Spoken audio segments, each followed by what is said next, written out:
Hey folks, welcome back to the show. So happy that you found me today. We're having a fascinating conversation today about a fasting mimetic. Basically, we're talking about how does the body actually respond to fasting? Does it produce specific compounds that assist in getting us those benefits when we're fasting?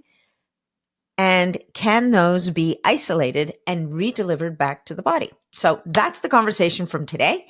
Before we jump into that, I have a new announcement for you. So if you're used to kind of skipping through the intro, you might want to stick around one extra minute. And then, of course, we're going to thank our sponsors and move on. So the first thing I want to announce is the Facebook community that many of my listeners, many of you are a member of. By the time you listen to this episode, may have been removed from its platform. And that is because the platform that is run by Meta is becoming very strict about the conversations that are held there. So they are removing a lot of the communities that they feel don't align with their values. And whether we think that's right or wrong, it's their house. They get to decide. So what I've done is I'm creating an alternative for people who still want to have these conversations. They want to do it in a safe place. They don't want to be censored, as it were. And I'm doing it on the same platform where I host my membership community. Now, some of you know about the membership community. That's where I do live Q&As. We have live Q&As also from peptide experts. I also have hormone experts, thyroid experts. I have all different kinds of people who come in and do monthly sessions as part of the group membership in that community. But, not everybody wants that level of involvement and not everybody can make that investment. So what I've done is I've created another space in that community called the Peptide Parlor. Peptide Parlor really is a house for people to have their conversations about peptides and biohacking and all the different things that they were already doing on Facebook, but doing it in a world where we don't have to approve the posts. You don't need to worry about being censored or using the wrong word on the wrong day and getting kicked off. And so we've created very special pricing on the Peptide Parlor. It's $5 a month or $50 a year, which means you get 2 free months. If you're interested in the Peptide Parlor specifically, if you go over to natniddam.com, there's going to be information about the community, which will be the membership community. And we will also include a link for the Peptide Parlor where you can click to join and become part of the conversation. So that's my new announcement. Of course, natniddam.com is also where you can sign up for my newsletter. There's a peptide specific newsletter and learn about all the things. There's a rather large section called Nat Recommends, where you'll find links and codes for the products I recommend, as well as links to the episodes of the podcast where we discuss those. So it's a little bit longer of an intro, but once again, just want to thank you guys for being here. Thanks for your comments, your questions, and your enthusiasm. And of course, if you want to connect with me on Instagram, you can do that at Natalie Niddam. All right. Dr. Chris Rhodes is what happens when you mix a science brain with a soul-searching heart. With a PhD in nutritional biochemistry from UC Davis, Chris became an expert in human fasting and actually discovered the body produces a cocktail of beneficial molecules after 36 hours without food.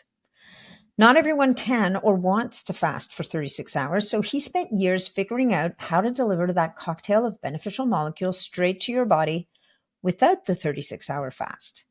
Enter Mimio Health, where he is now CEO and chief explorer of how to hack your own biology. Mimio can also help reduce cravings, hunger, and also delivers better focus and energy. I've been using Mimio for over a month now, and I can promise you it delivers on the promise. Now, in this episode, we get into how a scientist like Chris found himself talking about ego death and emotional healing, how fasting impacts way more than just your waistline, and why finding the sweet spot between AMPK and mTOR might be the real wellness flex. I get to learn about a lot of cool health products and services in my line of work, and sometimes I find something so fascinating, I have to dedicate a whole episode to it. You'll get to see why in this episode. Also, if you're listening to this, but you happen to have a computer nearby, check out the video on YouTube. Whatever this guy is doing is working. He barely looks like he's out of high school. Enjoy the episode. Now, Mimio is also offering listeners of this podcast 20% off when you go to mimiohealth.com/Nat and use code NAT when you place your order. Check it out. Hey, folks, just a quick reminder that all of the information presented in this podcast is for information purposes only. No medical advice, no diagnosing, no treatments suggested here. Before you try anything that you hear about or learn about here, make sure that you check with your medical provider. Dr. Chris Rhodes, welcome to the show. It is lovely to finally have this conversation with you. Yeah, very excited. Thanks for having me on, Nat. Yeah, well, this was one of those ones where I think we met in person for the first time at a conference last year. And Yeah. I remember, and I'd seen the product and I was like, well, they got really cool packaging, but I don't really get it. And I stopped by the booth, and I think within 5 minutes, you kind of had me. I was just like, really? Tell me more. And I think it's this whole world of being able to bring people the benefits of doing something that's really hard to do. Yeah, for sure. I mean, that's kind of the secret behind our biomimetic research approach, right? There's all these really interesting regenerative states in the body, these regenerative pathways that, can be turned on and off based on our lifestyle, based on our activities like fasting, exercise, cold exposure, what have you. But, they're all kind of locked behind that gate of you have to do the thing, right? You have to fast for 36 hours. You have to, be on a treadmill for 10 miles. You have to, dive into a frozen lake, that kind of thing. And, I just don't feel like they should be behind that gate. There are biological systems, we should have access to them. They should be under our control. And so that's kind of the concept behind Mimio, is studying these interesting regenerative states, teasing out what's happening in the body when they're activated, and then finding ways to promote them, activate them on demand. Yeah, no, that's fantastic. So tell us a little bit about yourself. Like, how did you get interested in this? What's been your pathway to study this area? Because it's a really cool, it's a very cool area in the sense that look, I think what's anything that we can do to facilitate the body's renewal of itself, Yeah. to activate the body's own pathways, is going to be the kind of thing that we really want to pay attention to. And I think that's really where kind of this kind of like anti-aging supplement space is really differentiating itself from drugs, in Yeah. that the drugs are trying to do something, whereas the supplement world is moving into the space of how can we trigger this pathway or this system in the body that it has innate intelligence that we can't even begin to reproduce. Yeah, exactly. I think that's a great way to put it, especially in terms of when you think about pharma, you typically think about pharma as like a one molecule, one target approach, right? You're going to Mm-hmm. be like over indexing on a specific pathway.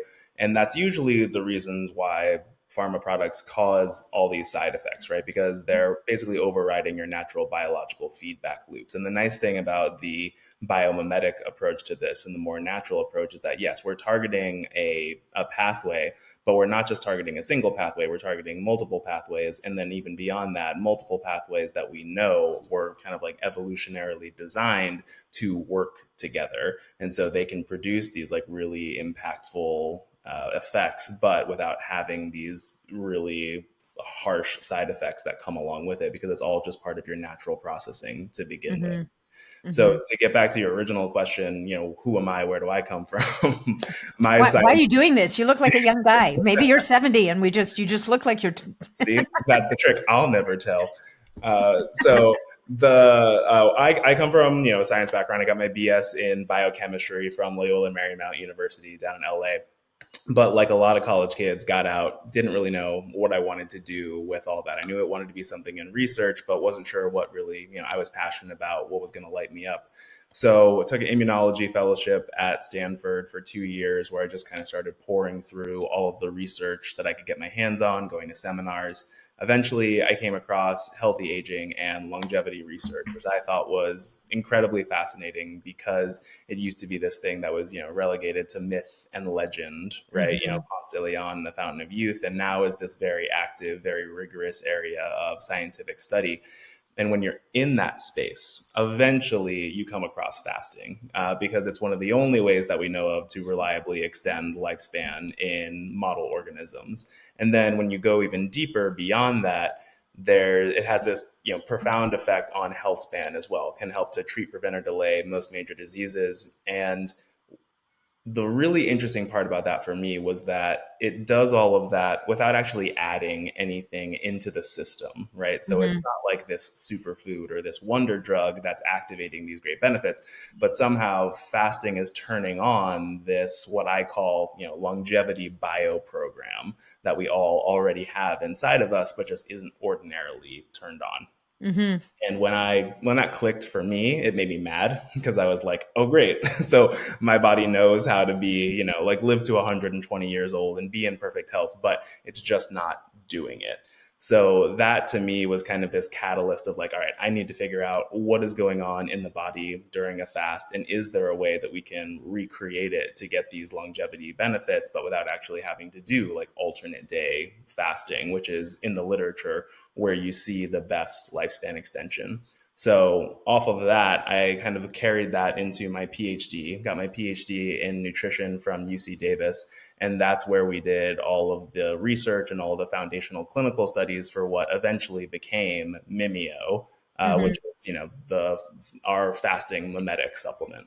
Yeah, which is fantastic, and I think what I think that's what's really interesting is how this state of nothing turns on these different pathways, right? Mm-hmm. Like just stop stimulating the building pathways and leave the body to its own devices, and it will start the process of cleanup, Yep. of an internal cleanup, which is, I mean, it's an oversimplification, but ultimately what is essentially happening. The trick, of course, is finding the right balance between the two. And you mentioned alternate day fasting a minute ago, and maybe we should talk about our different fasting strategies that are out there. There's many Yeah. different ways to skin the cat.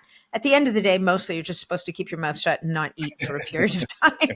It seems simple enough. But humans are we just love to complicate things. And so we have things like intermittent fasting, alternate day fasting, protein sparing fasts, Mm-hmm. dry fasts, water fasts, long fast, like 24-hour fast. Yep. Do you want to kind of address them? Because I think what I think there's a couple of things at play that might be interesting for the audience. And one is, depending on how metabolically flexible you are, will determine how long it might take you to for your body to tap into these pathways, Yep. right? Absolutely. And then, so let's start with that. Right? Sure. Like, let's, because everybody's like, oh yeah, 18 hours. And then you have other people saying 36 hours. Then you have other people saying it's 5 days. Yeah. And I think the bottom line is it depends. Yeah, and that's exactly right. Is that really it's like, it's a gradation. It's all a timeline, right, of the effects that you're going to get, the biochemical changes that are actually happening in your body, and what that's going to do to cellular functionality, metabolic switching, all of that fun stuff. So when we think about, intermittent fasting, I would say that the starting point is probably the 16-8 style, right? An 8-hour eating window plus 16 hours of fasting. What we see with that is typically there's not an incredible amount of benefit with a 16-8 fast when you look at the clinical research, when you look at the experimental research.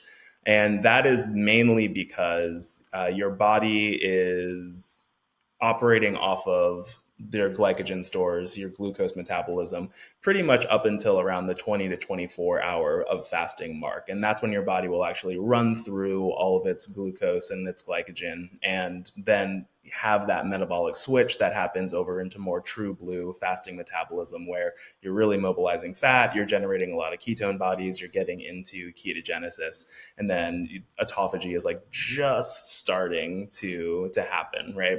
So a lot of problems with shorter term fasts is that we often conflate the data that we get from like really studies of really long-term fasts, or 36 hours of fasting, or 20 hours of fasting, and then apply that to like, oh, you get all those benefits within 16-8, but in reality, it's like actually not that much, right? So Mm, there's some benefits to yeah. shorter term fasting where it's like you can kind of effortlessly reduce your calories because you're Hmm. condensing it into this eating window. You're maintaining a bit more metabolic flexibility because you're, again, condensing that eating to a singular time, which can help kind of smooth everything out for your body, because you can actually have a peak and a valley and a resolution back to homeostasis, rather than just kind of constantly being in that fed state.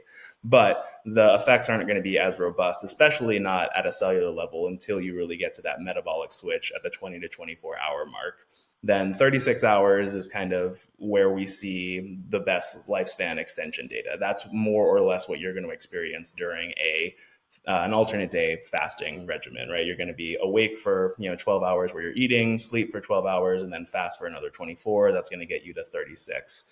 So that's what we ended up studying for the Mimio clinical study and the state that we were trying to recreate.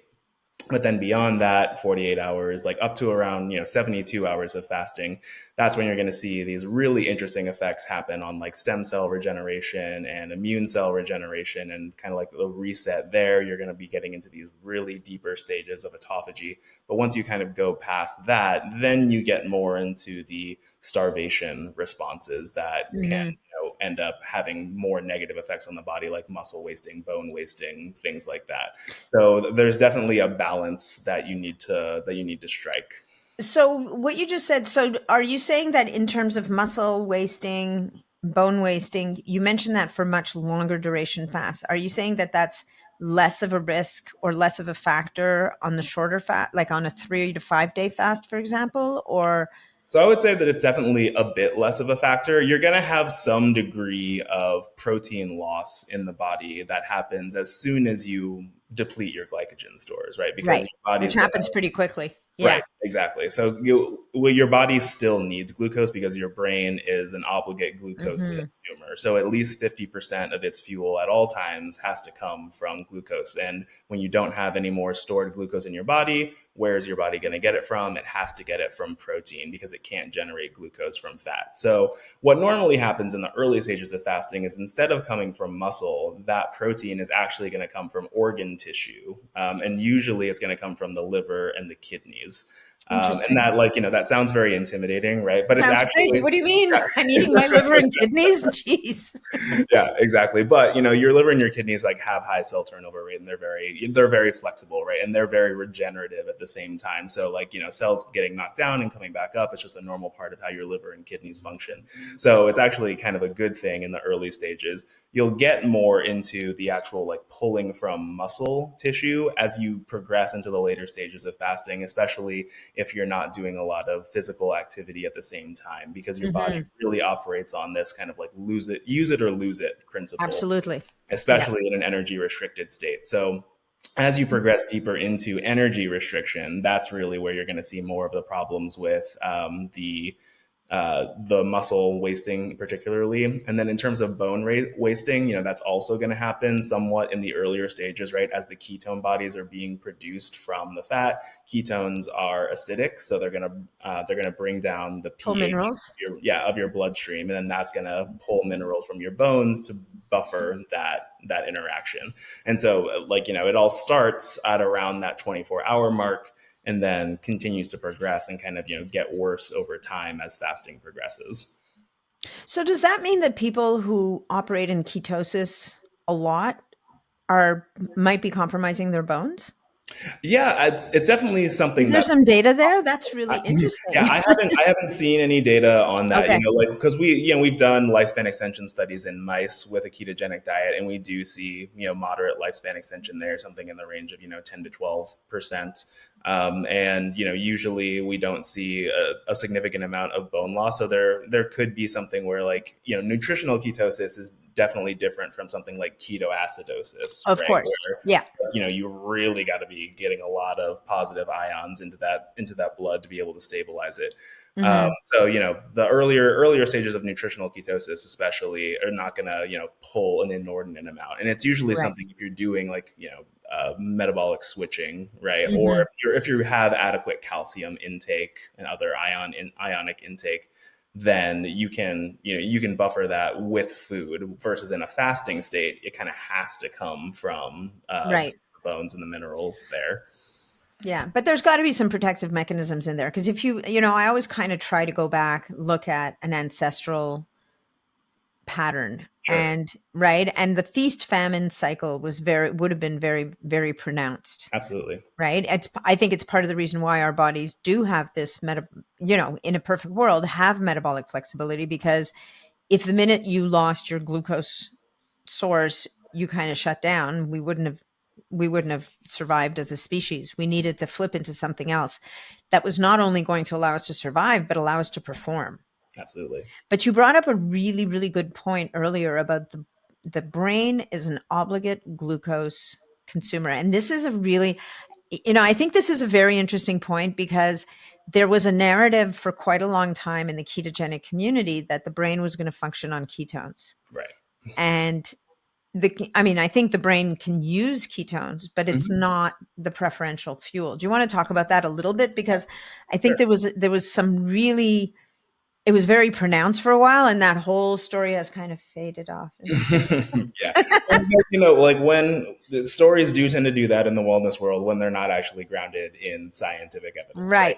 So yeah, the way that the brain works is that it definitely prefers to operate off of glucose, right? And in a fasting state, you are going to have that switch over from like, okay, yes, primary body metabolism is going to go from glucose for everybody to then like, okay, glucose for nobody except for the brain, and everybody else is going to survive on ketones. The brain will also utilize ketones in a ketogenic state. So it'll utilize about 50% or so of its energy from ketone bodies, but the other 50% has to come from Huh. glucose. And ketone bodies, of course, have a different, a different metabolic pathway and a breakdown Yeah. pathway, different cellular effects than glucose does. So, there are changes that happen within the brain because of the utilization of ketone bodies, but your brain cell like really doesn't like to use it, and it has to get adapted to it. And that's why typically, when you're fasting, if you're doing ketosis, you're going to run into what's known as kind of the keto flu, right? Yeah. So that adaptation period, which is usually around 3 days, to be like, oh, I feel miserable, like I have brain fog, like my cognition's not working the way that it should. That's your brain cells adapting to utilizing ketone bodies as fuel. But then once that happens, you kind of like get Mhm. this return to mental clarity. You get that, stable cognitive energy that you might have been experiencing before, you might not have been experiencing before, but you kind of come back to this like, new homeostasis, this new normal. Mhm. Yeah, no, that's really interesting. I mean, I think because there's also been all this discussion about Alzheimer's being type 3 diabetes. So Right. the brain becomes insulin resistant.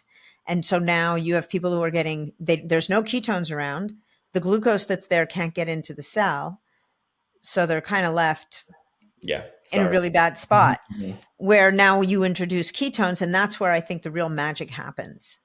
Is it Yeah. restores energy to the system, and with any luck there's a restoration over time of insulin sensitivity And to, then, yeah, ketones themselves also have these very, I won't say like very potent anti-inflammatory effects, but they but do they have are anti-inflammatory. Yeah. effects.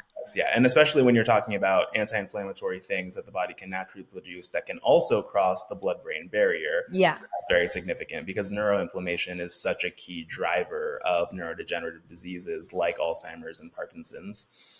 Okay. All right. Well, now that I've led you down a garden path that's completely unrelated to our topic of conversation, That's so fun. let's find our way back, shall we? So let's talk about the research that you did that identified these key metabolites that go up in fasting, right? Yeah. So we all know fasting's really great. It activates anti-aging. Maybe tell us, like, give us the five, like a nuts, like a short list of what are the key benefits and pathways we're looking to activate through fasting that are going to help us to live a longer, healthier life, like those Sure. mice. Yeah, absolutely. So the major ones that are going to happen. So when you think about fasting and kind of why it works to enhance longevity, it all comes back to an evolutionary system, right? So if you think about how humans kind of progressed as a species, it's very much that when we're surrounded by abundance, right, nutrients are plentiful, food's plentiful, that's sending a signal to our body basically of like, all right, great, there's plenty of food around, there's plenty of nutrients around, I can kind of run my body as dirty as I want to. If Mm. something goes wrong in a cell, it's fine because I have all these nutrients, I can create another one. If something goes wrong, it's not a big deal. What we are going to focus on is, okay, we're in an area of abundance, so let's focus on mating and reproduction and like propagating the species, right? So that's kind of where your body is going to be. It's going to be like, I don't really care all that much about this generation. I'm going to run it dirty, and I'm just going to try to get to the next generation because like now's the right time. The environment is suitable. In a fasting state, the environment suddenly seems unsuitable, right? It's like, okay, we don't have a lot of nutrients around. This is not a good time to bring in the next generation. So what are we going to do? We're going to focus on maintaining this generation as long as we possibly can until they can find a zone where there's a lot of nutrients around and it's good for propagation. So what ends up happening is that you get a lot of this activation of what I call like the cellular survival mode, or that like longevity bio program. So your cellular functionality kind of becomes more about maintenance, repair, and protection rather than just like go, go, go, go, go. So the cellular pathways that are kind of involved in that are going to be the NAD SIRT pathway, which is going to promote DNA repair. It's going to decrease transcription and translation. So like decrease total overall energy usage is going to reduce cellular replication, and cellular replication kind of contributes to the accumulation of damage and the Hayflick limit eventually coming around where cells can't replicate and divide anymore. We're also going to turn on cellular stress response elements to enhance protection of cells. We're going to increase metabolic efficiency, especially with the mitochondria. We're going to reduce oxidative damage. We're going to increase protective antioxidant pathways within the cell to make sure that ultimately we're maintaining, repairing, and cleaning this generation of cells for as long as possible. And then autophagy is of course included in that as well. AMPK, PPARs, all like NRF2, ERK, all kinds of interesting pathways that ultimately culminate together into this, again, like longevity survival bio program. Yeah. So you mentioned a couple of pathways, and people hear about these all the time, like AMPK, PPAR. I think it's PPAR gamma, right? Yeah. Or PPAR alpha. It depends. Like there's Or PPAR alpha. gamma, alpha, and delta. So there's a lot of PPAR. Lots of PPARs, just like there are Sirtuins, like the SIRT pathways, right? That are generally looked upon as anti-aging pathways. Yep. But let's talk a little bit about AMPK, because I had someone on the podcast recently that said, AMPK is great, but we can't just keep banging on the AMPK door all the time. And I feel like this balancing effect, and we talked about it a little bit at the beginning, that balancing between fasting and not fasting too much. Like we're always wanting to achieve a degree of balance. But do you want to talk about, because people are like, there's two things people are obsessed. Well, there's a lot of things people are obsessed with, but the thing that in this world, people are either obsessed about AMPK or they're obsessed about mTOR. Right. And maybe you want to, and they kind of oppose each other. And when you have one, you don't have the other. So maybe let's talk about those a little bit, and then we'll talk about, this is why. We'll just kind of go from there, talking about the metabolites. Yeah, for sure. So yeah, AMPK is essentially a master metabolic regulator within your cells. And as you said, Nat, it's kind of like the counter signal to mTOR, which is more canonically a growth pathway, right? So mTOR is going to stimulate cellular proliferation. It's going to be very important for muscle growth. It's going to be very important in that fed state. It's stimulated by high protein intakes. And so it's saying yep, there's a lot of energy. There's a lot of building blocks for cells. Let's make some new cells, right? Let's respond to the stress of our body. Let's build muscle. Let's, increase cellular turnover rate, which, in the cases of wound healing or muscle growth is very positive, right? Very protective. But in the case of, pro-aging and longevity, not so great, because in terms of longevity, what we really want to be doing is maintaining the current generation of cells for as long as possible, and not just constantly creating new ones, because then you have a lot of DNA damage that can happen. You can have a lot of potential for mutation, cancer cell formation. And then, like we talked about a little bit before, that Hayflick limit, where cells eventually reach the end of their replicative life, and then become essentially senescent cells after that, or die off as they're supposed to. AMPK is kind of the opposite of that, where it's very associated with fasting. It's very associated with energy restriction, and it's going to be more or less telling your cells hey, there's not a lot of energy around. We need to start utilizing, instead of glucose or protein, we need to start utilizing fat. So it's really going to stimulate beta oxidation, fat breakdown. It's also going to stimulate these energy and metabolic efficiency pathways that we were talking about before, really impactful for mitochondrial function and mitochondrial health, and helping to increase these antioxidant and pro-cellular protection pathways like NRF2 and things like that. So they are kind of these competing signals within each other. And the reason why AMPK is so popular is because it does have that master regulatory mode, just like mTOR does. And so it kind of if you can activate AMPK, it kind of like helps pave the way for a lot of these other beneficial effects to happen. Or like, if you get activation of both of those things at the same time, makes it much easier for like something like NRF2 to do its job. Oh, well, that's interesting, right? Because that is a little bit what we're going to be talking about. Right, exactly. Right? Because in a sense, you've got one, think of mTOR as your gas pedal and AMPK as your brake pedal. And in that fed state, the body's not that focused on taking out the trash, really, right? It's a big piece of it. And so you kind of accumulate all this junk. And so we need to be able to take out the junk. And usually the way to do that is to just stop the inputs. Stop the inputs.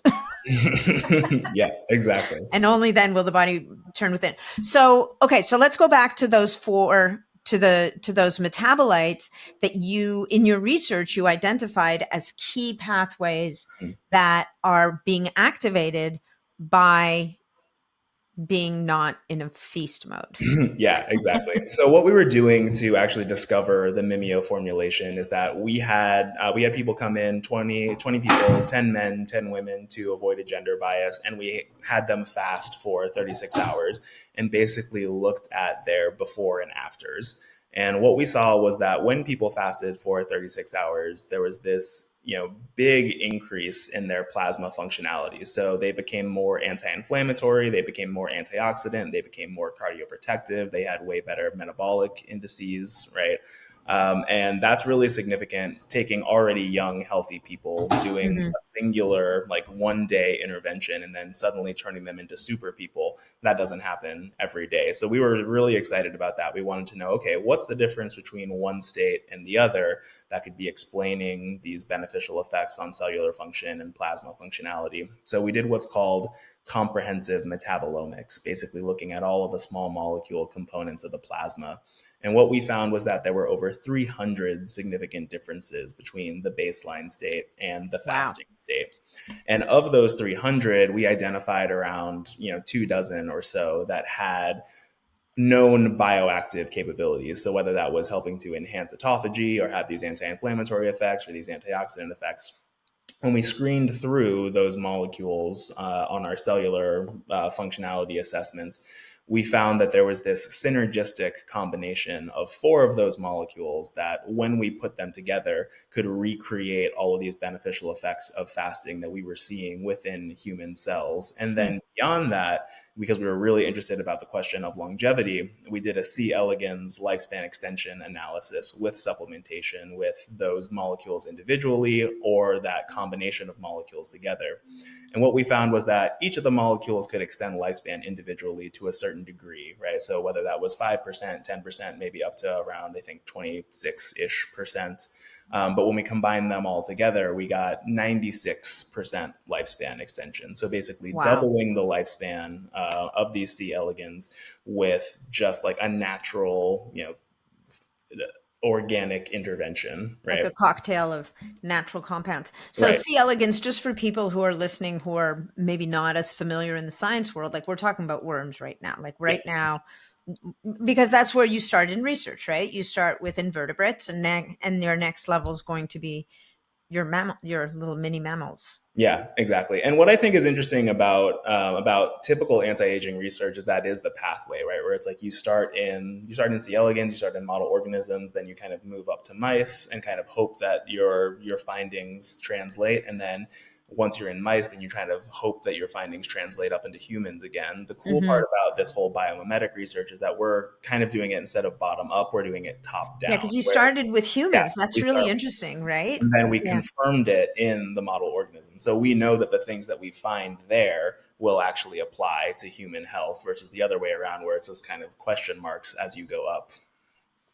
That's really interesting. So, all right. So C. elegans, you saw in these worms, you saw a 96% increase. So from C. elegans, then what did you go to next? So now you've basically confirmed these 4 metabolites that you observed in humans rising up, and basically the concentration in fasting humans was going up. Yep. You applied it back to your C. elegans model. It almost doubled their lifespan. And at this point, you're like, Okay, this is super cool. Yeah, this is really significant. So the next thing that we did there was essentially, all right, great. It works in C. elegans. It works in human cells. The next step is to let's confirm that this actually works in humans. So we did our pilot clinical study, basically wanting to find out, all right, can we recreate these beneficial effects of fasting in humans even during a meal? So what we did for that Hmm. is we had people come in, we had them eat a standardized breakfast along with a placebo control, and then assess their plasma functionalities afterwards in a postprandial state. And then we had those same people come back after a washout period, eat that same standardized breakfast, but then with supplementation with Mimio, and then assess their plasma functionalities. And what we saw there was that when people ate the meal with the placebo, there was this big loss of plasma function, which is really, really common in the postprandial state, right? You have all this metabolic input that's kind of throwing the system into chaos. You have all these foreign molecules that are, contributing to dietary inflammation. So it's all kind of like, you got all these nutrients coming in. You can't focus on maintenance and repair anymore. You got to No, find a way. process. Yeah, exactly. You got to get the nutrients to where they need to go. You got to make sure that the system's not being overwhelmed by all of the metabolic chaos that's happening. What was really interesting, though, is that when we had that same meal, but then with supplementation with Mimio, we were not only able to prevent all of that loss of function, but actually add gains of function on top of that that mimicked what we saw during a fast. So instead of being pro inflammatory, their plasma became anti inflammatory and Oh, antioxidant, wow. cardioprotective. So we were really able to get these same benefits of fasting even when people were eating. And we were able to do that with a singular dose, like on the same day. So that was kind Hmm. of our signal that yes, this has acute benefits to people and works as a fasting mimetic in humans immediately. That's amazing. That's so what are your thoughts on having mTOR and AMPK turned on at the same time? Yeah, it's a great Because question. that's kind of what's happening now, right? Like, Yeah. because you're providing the fuel, and your body's like, okay, let's build some stuff. Like, is it possible that your body's turning into like the perfect little machine where things are getting removed as things are getting built? Like, is there a possibility that there's something that you could Yeah. kind of be doing both at the same time? Yeah, definitely. I think that cells can be a lot more flexible than we give them credit for. There are definitely feedback loops that happen, right? So, like for example, mTOR activation will be inhibitory to autophagy, right, which is very Hmm. associated with fasting. But when you're stimulating mTOR and AMPK at the same time, I think what you're really doing there is just kind of providing more of that natural homeostasis to a cell that they would ordinarily experience, so that you're kind of counterbalancing these negative pro-aging fed responses with these anti-aging fasting responses that are more cellular protective, so really helping to balance out the negative effects that can happen, especially in an overfed state like we typically experience in the Western world with our 3 meals a day plus snacks kind of Plus, eating regimen. Yeah, yeah. exactly. Yeah. Yeah, possibly the biggest win on the 16-8 feeding cycle is just not eating as often. Yeah, it's absolutely true. I If mean, it is. nothing So, else. yeah, when we think about this from a physiological perspective, right, you look at the postprandial response, and after eating, it takes around 4 to 6 hours after a meal for you to really return back to that natural homeostasis you had before eating. So, if we think about that 3 meals a day plus snacks eating structure, basically what you're seeing there is every 3 hours you're eating, which means that you're never actually resolving the postprandial state. You're just constantly in that. Riding What that wave. happens there is that you get into this state of basically chronic overfeeding, but also chronic dietary inflammation that mimics like inflammaging, essentially that chronic state of inflammation that contributes to the aging process. So if you're constantly in that fed state, if you're constantly in that pro-inflammatory state, that's going to help and contribute to accelerated aging. So when we can come in with the fasting metabolites and remove that dietary inflammation, or like help to counterbalance these pro-aging fed pathways with the fasting pathways, then you can provide a lot of benefit there for people. Yeah, that's kind of next level. So, all right. So let's talk about the metabolites because there's at least a couple in here that many people will have heard of. Sure. And the first one is Well, I mean, they're all three of them two of them for sure. One to the people that have been in the space for a while, and the fourth one maybe a little less so. But nicotinamide, this is like, this whole maelstrom of NMN and NR and NAD and nicotinamide and niacin and, like all these different molecules and the fights about Yes. the precursors. Yes, the fights. I'm well aware of the fights, and we Yeah. try to stay out of the fights. And Thank goodness. we try to stay out of the fights mainly for the purpose of science, right? Because when you look at how the pathways actually like interweave within each other, the NAD salvage pathway is essentially like all of these molecules, regardless of what form you take them in, are going to be interconverted in between each other, and that's just how your body's going to process them, right? Like NR is going to go to NMN, which can be converted back into NR, which can be converted into nicotinamide, which can be converted into nicotinamide riboside. So it's all just, it's a very incestuous Soup. game. It's a soup. It's just an Yeah. incestuous game. Exactly. So why did you pick nicotinamide? Is it just because then it was just less of a hot potato? Or is there Honestly, something about the nicotinamide molecule itself that you find lends itself more to what your objectives are? right. So it's both of those things. So to a certain degree, it is like, we wanted to kind of stay out of the fray, right? We didn't want to rely on a trendy molecule when we didn't have to. Mm-hmm. But what we found in the data set was that nicotinamide in and of itself was upregulated during fasting, but we didn't find that same thing for NMN or NR. Okay. And then another thing that we found was that not only was nicotinamide elevated during a fast, but 1-methyl nicotinamide was also elevated during a fast. And so 1-methyl nicotinamide is essentially like the breakdown product of nicotinamide in the whole NAD salvage pathway. And for a very long time, people thought that 1-methyl nicotinamide was just an inactive, post downstream metabolite of the nicotinamide process. But now more recent research is showing that it actually has pretty potent anti-inflammatory effects. It has these interesting effects on exercise performance and recovery. So its bioactivity is kind of like just now coming into focus. And so we know that when you supplement with nicotinamide, you also get elevated levels of 1-methyl nicotinamide. So we're kind of hitting two birds with one stone Interesting. by using nicotinamide. Nicotinamide in and of itself is also, the upstream precursor to all of these other, hot button molecules, right? So nicotinamide becomes nicotinamide riboside, becomes NMN, becomes NAD. So when you use nicotinamide, you're hitting all of these molecules and you're hitting all these pathways. So it's more of a broad spectrum NAD precursor than, nicotinamide riboside or NMN is. And it's been studied, since the 1940s. There's tons of clinical studies with nicotinamide, and the clinical studies with NMN and NR are kind of like just now starting to come into the fold, and they're not super duper impressive. Well, I think these are all really big molecules, right? Right. Like NAD, for example. The reason why you feel so gruesome when you're doing an NAD IV, for example, is this molecule is massive. It can't get into the cell. Yep. And Exactly. right. And so there's still not that there's no value in once in a while doing an NAD IV for certain people under certain circumstances, but it's still not really clear to anyone, I don't think, what exactly is going on. Yeah. Because it And sure that's heck isn't getting into the cell as an entity. right, exactly.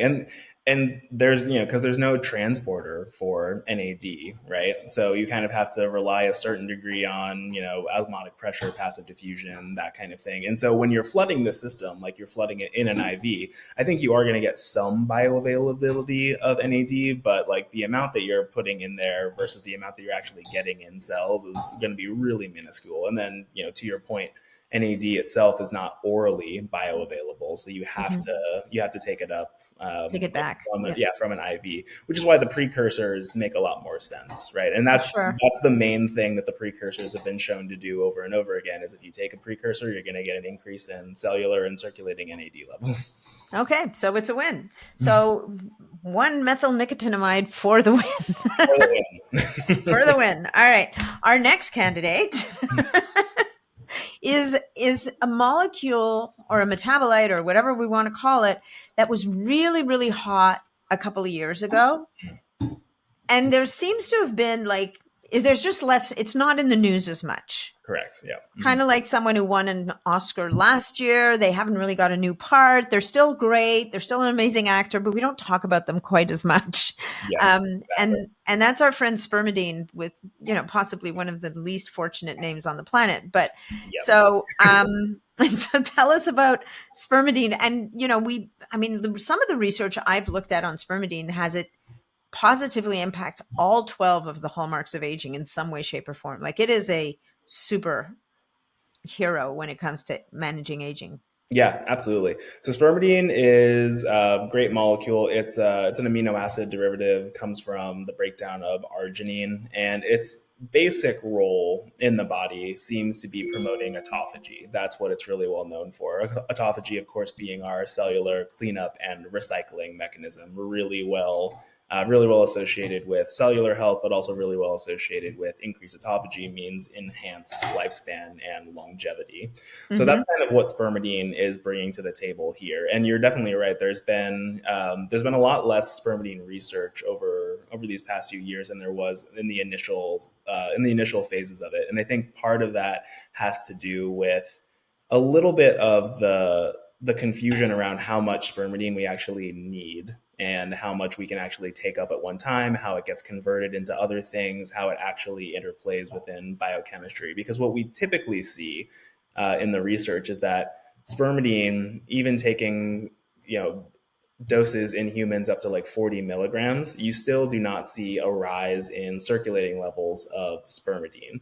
And people kind of think like, oh, that means that it's not actually bioavailable. But in reality, we might not be seeing the full picture. So what we saw in the Mimio pilot study was that when people ate that postprandial, or when they ate that meal, when they were in the postprandial state, there was this pretty sharp decline in spermidine levels within circulation. So you eat a meal, it makes sense. Spermidine goes down. It's related to autophagy, right? You have all the fuel that you need. Your body is like not really focused on that, you know, repair and maintenance mode that it would be in fasting. So your levels of spermidine decline.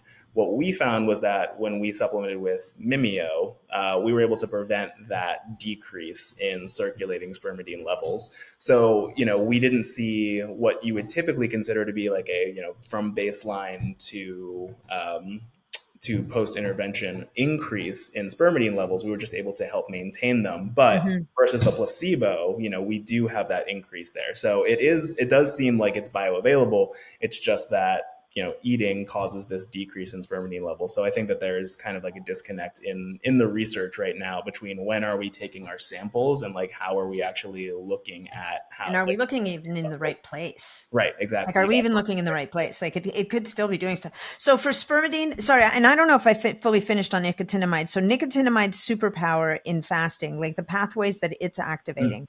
Why don't we, because, you know, at the end of the day, everybody's like, okay, this is really great about my cells, but what does this really mean? So what's nicotinamide doing when it's been when those levels go up in fasting? What are some of the things that we know?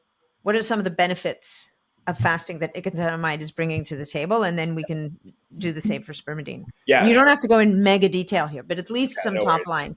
Yeah, so I would say the most important thing for NAD is basically two facets. Number one, NAD, nicotinamide, it's increasing the levels of NAD plus in your body. So one of the major ways that cells sense the energy state around them is through what's called the NAD/NADH ratio. And Right. so if you have a higher proportion of NAD, that's basically a cellular signal that there's not a lot of energy around, and therefore we should activate these kind of, you know, fasting-like energy restriction pathways. And that's mainly operating through what's called the NAD/SIRT axis. Okay. And what that's doing is essentially turning on all of these transcription factors that then go on to affect how DNA is translated, transcribed, how tightly it's woven, like the access that some of these translator molecules actually have to the DNA to be able to produce their proteins and all of that stuff. Right. So it's DNA function and DNA protection. Exactly. And then also just metabolic efficiency at the same time, right? You're not producing as many proteins, you're not producing as much extraneous stuff. Like, so you're Right. really taking it down from like all the things that the cell wants to produce versus all the way down to what the cell needs to Needs to produce. produce. Hmm. Right. And then on the spermidine side, like, as I said earlier, it's hitting all, it seems to hit all 12 hallmarks of aging to Yep. some degree. And is that essentially the role it's playing in, like, those levels going up in a fasted state? Yeah. That's And I how we're would, seeing those benefits of fasting, essentially. yeah, I would definitely say that spermidine's operating a lot just based on the activation of autophagy or the Yeah. promotion of autophagy, because autophagy is one of those things that definitely touches all 12 of the hallmarks of aging because it's so fundamental to cellular functionality, right? Where it's Right. like, if you can just remove cellular junk, damaged proteins, damaged organelles, and improve cellular function that way, then kind of everything gets stabilized. Everything falls into, but it's that whole take the junk out. Yeah, take the junk It's out. right back to take out the trash, for crying out loud. All right, our next candidate, OEA, which I'm not even going to attempt to Yeah, say. it's a tough one. So OEA is oleoyl ethanolamide. And Uh-huh. this is a really interesting molecule. It's involved in the gut-brain axis where it stimulates satiety, suppresses appetite, suppresses cravings, even beyond appetite as well. So it's typically produced by intestinal cells. And for a long time, people thought that it was produced by intestinal cells only in a postprandial state. So, you take in food, your intestinal cells are like, great, we have food. Here's the OEA to signal the brain that we can stop eating. So it's a satiety factor.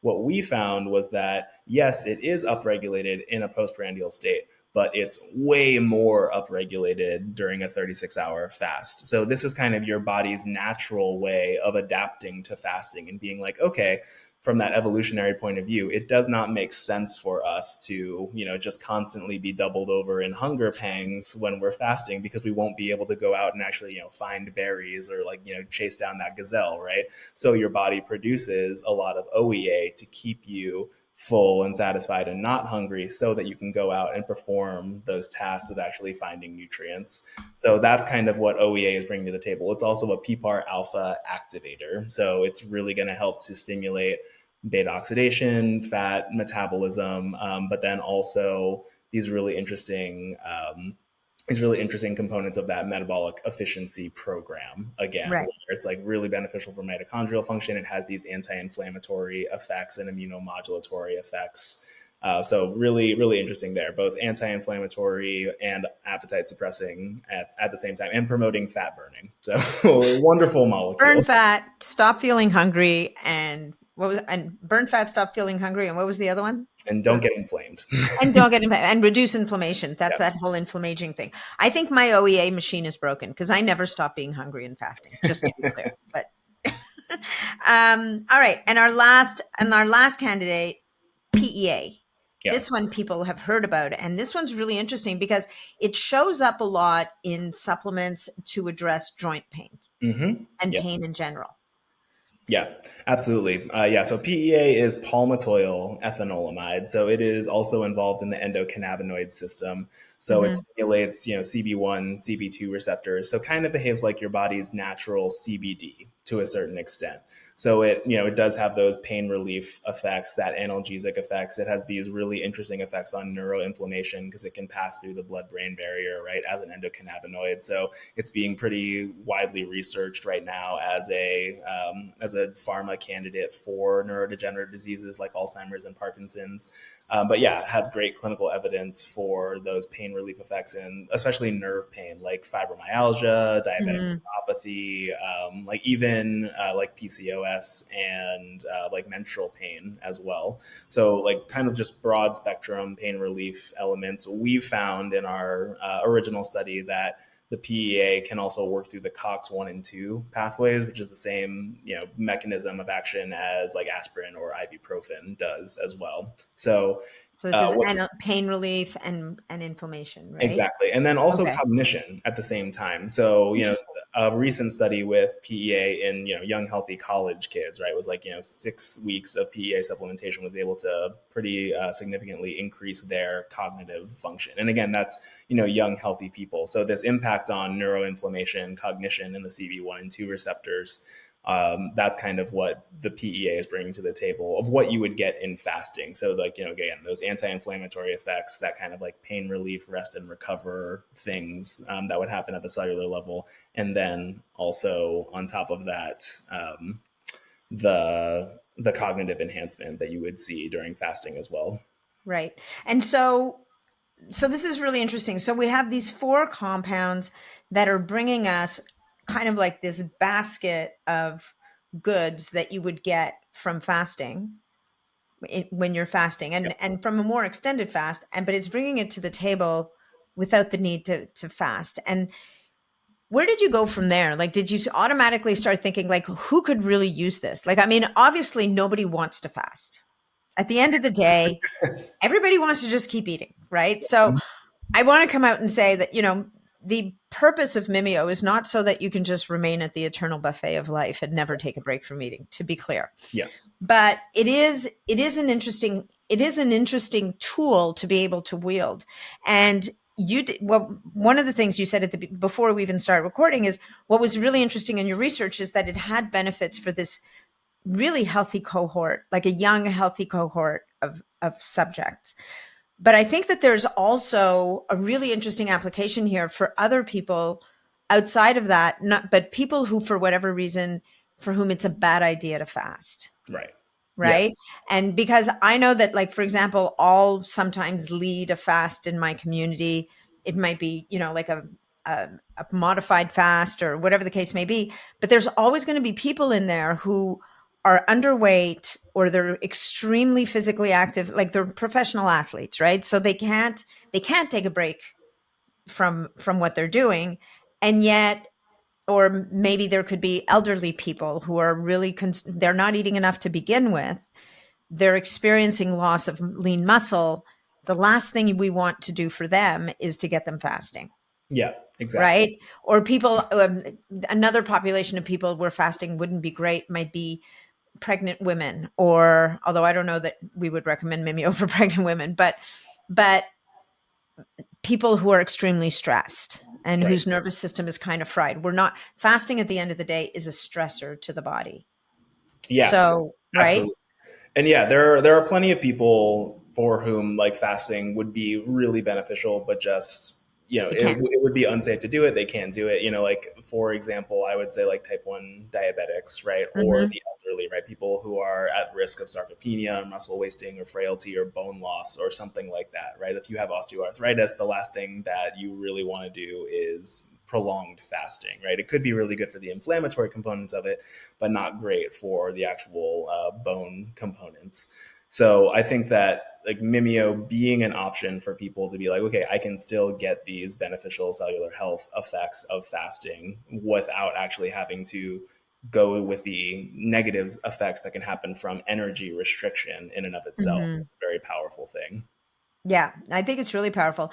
And so for those people, and for anybody really, is Mimio the kind of supplement you would say you need to have on board all the time, or is it a supplement for like what would you say are going to be the best ways to use this tool? Because Yeah. it's another tool in our toolkit, right? Absolutely. Yeah, so I would say from what we've seen, consistent supplementation with Mimeo is typically the best. There doesn't seem to be any need for cycling, and we come at this from the lifespan extension analysis that we've done. Right, those C. elegans were on lifelong Mimeo supplementation, and that's where we Right. saw the best lifespan extension. You're going to see that with any longevity intervention, right? The earlier you incorporate it, and the more consistent you are with it, the more time it has to exert its effects, and the more powerful those effects will end up being in the long term. But I would also say that you don't have to. You can still fast and take Mimeo at the same time too, right? So what we see is if someone's doing like a 16/8 fast or like even a one meal a day fast, Mimio was designed to mimic the benefits of a 36-hour fast. And what we saw Mm. was that these molecules it took around 36 hours for them to get them really elevated, even when comparison to like an overnight fasted state.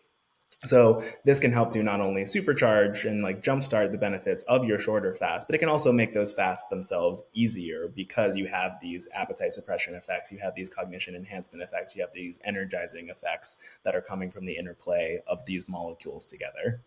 Yeah, that's fantastic actually. The idea that you can get the benefits of a longer fast in a shorter fast. And as you said, even just a not eating before bed till not eating until, Yeah, from that 12 to 14 hour natural stop of eating, but to be able to to pretend to I don't it's not even pretend, it's to get the benefits of that alternate day, that 36-hour fast yeah, absolutely. in by taking a supplement is it's pretty powerful. Yeah, I would say so. Okay, so we've talked lots about young people. We've talked about people who, we've talked about all kinds of people. You have another study that just came out with an older population for whom this whole anti-aging thing might be a little bit more of a closer to home topic. Do you want to talk about that a bit? I mean, that's pretty cool because again, you're doing work on humans. Yeah, yeah, absolutely. So after our pilot clinical study, which is where we showed that you can get those same fasting like benefits even during a meal. That was on a short term acute study. It just happened over the course of one day. So we also wanted to make sure, all right, what's the long-term effects of doing a Mimio supplementation, and let's do it in like an older population, like you said, Nat, who would really benefit from having this, but might not actually be able to fast. So what we did there was an N of 42 study, randomized, double-blind, placebo control. And we did this with an overweight population of healthy people aged 50 to 75. And we had an equal distribution again of men and women. And what we saw there was 8 weeks of supplementation with Mimio was able to increase hunger control by like a really significant degree and across a lot of different metrics. So we were asking, it was a questionnaire based. It was like, what's your maximum daily hunger, your overall daily hunger, mealtime appetite, post-meal satiety, like distraction from cravings, how many cravings do you have? Are you eating only when hungry? What's your mealtime appetite? And for all of those things that I just said, we were able to dramatically and significantly improve those scores over an 8 week period of time Wow. versus the placebo group. So they were And less hungry. they were less hungry. They had less, food noise. They had better postprandial satiety. So basically, they were more full from the meals that they were actually eating and more satisfied from them there, which is amazing. We also saw that we had decreased digestive symptoms, so like bloating and abdominal pain as well. And like this was also kind of some of the study was happening over the holidays, so I think that we're like providing some benefit there for like the metabolic dysregulation that can happen during the holidays. That's And then interesting. yeah. What would you attribute that to? So what's really cool about both PEA and OEA is that they've been shown to have these anti-inflammatory effects on intestinal cells Oh, specifically. And both wow. PEA and OEA have also been shown to help improve tight barrier function in the gut. So Uh-huh. less gut leakage that's happening, as well as, reduced inflammation in the gut in general. So kind of really targeting that, dietary inflammation that we were talking about before. Interesting. Okay, so next. Oh, so in our 50 to 75-year-old health otherwise healthy but overweight people, Yep. better So food we control. Yep, better appetite control, less digestive symptoms, and then we were looking at a lot of blood work as well. We were able to show that we can improve fasting blood glucose levels, get them Wow. down, improve cholesterol levels from a lot of different metrics. So we are able to improve total cholesterol levels. We are able to reduce LDL cholesterol levels significantly. We were able to reduce LDL particle number, which is an even better CVD risk Wow. marker than LDL levels themselves. And then we were able to reduce non-HDL cholesterol, which is like, HDL cholesterol is the good cholesterol. We didn't touch that, but we reduced all other, the bad cholesterol levels at the same time. And then the last one there was we were looking at what's called ox LDL, which is like oxidized LDL Oxidized. levels. Yeah, and it's basically a marker of oxidative stress, cellular stress within the body. We were able to significantly reduce that as well. So you get all this improvement in these, cardiometabolic factors, glucose levels, cholesterol levels, and then decreasing overall oxidative stress as well. So really showing that promotion of the antioxidant response that we had seen in all of our other previous clinical studies as well. That's amazing. I mean, that's like 2 months, 2 capsules a day, and you get all these benefits, which would be benefits you would see from a properly executed fasting protocol over time. Yep, Like exactly. Right. typically, like a properly fasted, whatever it was, whether it's alternate day fasting or whatever you want to, properly executed, you would expect all of these things to normalize. And yet you were able to achieve that in this population who, although they're healthy, if you're overweight, you're a lot closer to getting to that place where you're less healthy. Right. So essentially pulling them back from that brink. Right, and I think that that's like really significant for what we were talking about earlier in the podcast, was that impact on how do we have this impact on preventative wellness, right? Where it's Hmm. like it's opposite to what the pharma state is doing, where it's like we're just treating symptoms, we're waiting until you get unhealthy, and then we're trying to like mitigate the problem from there. What we're seeing here is that these molecules, this fasting mimetic formulation, is really helping people to get back into that healthy range before going out to a disease state where pharma intervention would be necessary. So really helping to just like pull people back into that healthy balance. Healthier balance. Yeah, that's really fantastic. And then obviously like with the better appetite control, that just opens the door to a whole plethora of better lifestyle interventions, right? And so Yeah. one of the things that we talked about before we started recording was another really interesting application because in an area that is fire engine hot and has been for the last year or two. And this is the whole space of GLP-1s. Yeah. And love them or hate them, people are using GLP-1s, but you have seen this product be particularly helpful in a certain context with the GLP-1s. Do you want to share that at all? Because I think, people are all excited about GLP-1s, but there's always this nut of fear. Well, what happens when I stop using it? What Right. happens if I can't keep it or where I can't afford it or whatever the case may be? So Yeah, maybe share a absolutely. little bit of what you were talking about on that. I think that was really interesting. So we have partnered up with a couple of longevity clinics around the country, and one of the things that they love to use Mimio for is as a way to help wean people off of the GLP-1 drugs like Ozempic and Wegovy. And the reason why that's necessary is because when you come off of the GLP-1 drugs, like all the cravings kind of come back immediately. You Oh get yeah. what's known as like the hunger withdrawals, right? And so most people within a year of coming off of the GLP-1s will end up regaining around 2/3 of the weight that they lose because they get the craving suppression when they're on the drug. They don't really learn how to adapt their lifestyle to like be more healthy. They're just kind of constantly relying on that, like, oh well, I just don't need to eat anymore because I'm on the drug. But then once that goes away, the lifestyle's not there, the cravings come Hmm. back, everything kind of shunts back to normal. With Mimio, you get that natural appetite suppression effect that's coming from the OEA. So it can really help to mitigate those hunger withdrawals and help you kind of transition more to a natural state of, hunger control and a more natural solution to the Ozempics and like the GLP-1s that you really have to be on for your entire life in order to Hmm. continue to get the benefits. Yeah, and for sure. And I mean, I think that there's fortunately there's a much bigger discussion around what is the proper coaching around lifestyle, diet, um, when you're using GLP-1, so that hopefully you can survive the withdrawal. But I think that the hunger coming back is still a thing. Oh yeah. And so something that can help with mitigate, because the big thing that I hear in my community is, this is a term that I wasn't even that familiar with until the GLP-1s came onto the scene, is food noise.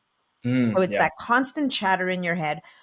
Ooh, that was really good. What are we going to eat next? What are we going to have for breakfast? Well, what about lunch? What did we eat yesterday? What about snack? Are we going to have a snack? and so and so if that little voice can be more quiet, I think people have a better shot at being more focused on what they need to do, or maybe not focusing on the one thing they don't want to be doing.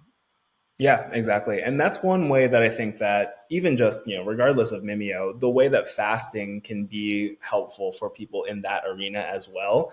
I remember when I did my first, 24-hour, 36 hours, up to 60-hour fast. Um, I the 24-hour fast was really crazy because I had never done that before. I had Mhm. always been on the train of like, yes, you need to eat every 3 hours or else your body starts like eating itself, right? You should never be in any kind of hunger pain. But when I did it, I felt so empowered at the end of it. I was like, oh, I went a whole day without eating and I didn't die. Yeah. Like, I'm I'm still here. immortal. Yeah, I know. And so like, it's just kind of like, a perspective altering experience to kind of be like, oh, okay, I don't need to eat if I don't want to. Like, just because someone brought pizza to the office for lunch doesn't mean that I actually have to have a slice of it. I can just not, right? Hmm. And so like being able to get that perspective of you won't die if you don't eat, you don't have to constantly be eating, and that level of control that can also come from being able to go 24 hours without food. You can then tell yourself like, if I can go 24 hours without food, well, I can like wait the extra 2 hours until I can get home and have a healthy meal, right? Yeah. Yeah. Avoid the pit stop in the place and making just the wrong decision. Right, exactly. Yeah, reclaiming, and it's reclaiming agency over your what you eat, when you eat, how you eat, all the things. So it's it's I think it's such an interesting area that you're in with this formula. I don't even want to call it a supplement. It's a formula that brings people all these benefits of a lifestyle strategy that I know there'll be people listening to this going, oh, just fast. Like there are some people, it's just easy for them to fast, and Sure. that's a-okay. But I think that for the majority of people, fasting remains a real nut that they can't crack. Yeah. And either because they can't or they shouldn't, but the health benefits of fasting are so powerful that it's hard to imagine that you can really cross the finish line as well and as late as you want to without getting access to the benefits of fasting. Yeah, exactly. And I mean, even beyond that, right? When we're talking about you want to fast specifically for longevity, those studies are alternate day fasting, right? So Yeah, that's, you got to do that every day for a the rest of lot. your life, right? Yeah. Yeah, exactly. Most people by and large are never going to experience a 36-hour fast, right? Even the Hmm. folks that are doing the 16/8. So this can be a real game changer, even for people who already incorporate fasting into their lifestyle. And that's what I do. So Yeah. I'm on a one meal a day schedule still, but I take Mimio in the morning as a way to help maintain focus and clarity throughout the day, make sure that I'm not hungry and not going to be distracted by the food noise and the cravings and all of that stuff. So like I found it really helpful for my life and I love the benefits that I get from it. Yeah, I'm the same. I take it in the morning, and I have to say that, and I wouldn't have put my finger on it until we had our conversation, but I'm like, you know what? It's just easier. Yeah. It's easier for me to be busy and delay a meal than it would have been in the past. Yeah, absolutely. And that's really what we see like in our latest clinical study too, is that when you look at how the data progresses from day to day, because we were checking in on them like every day, like how's your hunger, how's your hunger, how's your this, how's your that. And It's so like fine. yeah, I'm like, ugh. And so what we saw there was that, the day-to-day fluctuations of hunger still happen, but it was very much like a step down kind of thing, right? Right. So it might be imperceptible kind of like from a day-to-day level, but you're still going from up here to down here. And so that's kind of like the way that Mimio seems to work, is that it over time really helps to like, adapt your cellular systems and adapt your cognition and adapt your appetite sensations to this healthier level. But you Hmm. might not be able to necessarily notice that on a day-to-day level if Right. you're, unless you're, checking in every day with a handy dandy Mm. app. Well, I mean, it's not the same as slamming on the brakes like the GLP-1 does to the hunger. Absolutely. Right? Yep. And so because one of the concerns with those is people end up going to the other extreme and they're undernourished, Right. Yeah, right? absolutely. And so with Mimio, it sounds like it's much more gradual, it's more subtle. You still have the opportunity to make those right decisions, but but at the same time, you're getting all these benefits on the other side as well. So All right. Well, as expected, this was really interesting and fascinating. And I think like you're the first in this category to come out Yeah. really with a Yeah. product that can both extend a get you the benefits of a longer fast and a shorter fast, and give you the benefits of some kind of fasting without fasting. Yeah, exactly. And that's just kind of like the tip of the iceberg for us. So, Hmm. like we kind of talked about before, in that same vein, just like we ran this process with fasting, we're already on the back end, developing more of the fasting metabolites from that data set that, we haven't seen before that aren't already commercially available and, stacking them to see what synergies we can get and how we can improve the fasting formulation. But also, coming down the pipe, I hope pretty soon is also going to be our secondary product, which is exercise in a pill. So we're studying Oh, we're studying what happens in the body during these like prolonged bouts of exercise, these intense bouts of exercise, seeing what's elevated there, and then finding a way that we can recreate it. So stay tuned, folks. Exercise in a pill coming soon. yeah, I don't know, but okay. Yeah, Well, I mean, well, it's just as Mimeo, I feel in a best case scenario, you use it to amplify your shortened eating window, whatever that may be, right? Where with an exercise mimetic, you still need to move your body, but yes, if you can bring in some of those compounds that you wouldn't get unless you really pushed it super hard, and you're going to get those benefits, then again, that's just helping to bridge the gap for right. people. Exactly. And that's what I'll say too, is that, Mimeo, I still take it, I still fast, right? I don't see it necessarily as like a fasting replacement unless you want it to be. It can just like it's a great fasting enhancer. And the same thing that I would think with the exercise is that we're never going to be able to replace the actual physical movement. We're never going to be able to replace the cellular stress and like the micro tears that happen during exercise. But we can find these really interesting clinically derived health and longevity molecules from that state that can help to balance metabolism or enhance cardiovascular health or Hmm. improve cognition or even enhance endurance and performance and recovery from the exercise that you're already doing. Fantastic. I love it. So, okay. So where can people learn more? Your website is fantastic. I love that you have geek mode. You have a little geek mode toggle. That was me. That was I that am the you? geek of geek mode. Yes. Yeah. Well, you know what's great is because for the layperson who's not interested, who just really wants to know, like, what's in it for me, you've got that information there. And then for the person who wants to dig deeper, they can hit the toggle. But the first person, if you gave them all that information out of the gate, would be so kind of like, yeah, too much information. I don't want to hear about this. So Exactly. good for you for thinking of that. So it's mimiohealth.com is the Correct. website. Yep. And MIMIO health.com. .com. You guys can use code NAT, and that's going to give you a hefty reward for listening to this episode. And then also, are you on social media as well? My guess is you've got a spectacular social media presence or something out there. Yeah, we are. We're everywhere on socials at Mimio Health. That's our tag. And then I'm also on TikTok, that nutrition doctor Dr. And you can hear me scream about nutrition into my bathroom mirror because what else do you do on TikTok? Really? Right in front of your mirror. Like, what else are you going to do? All right. Well, Dr. Rhodes, this has been a pleasure. Thank you so much for joining me. And I learned a ton today, and hopefully so did our listeners. It was a great conversation. Thanks for having me, Nat. My pleasure.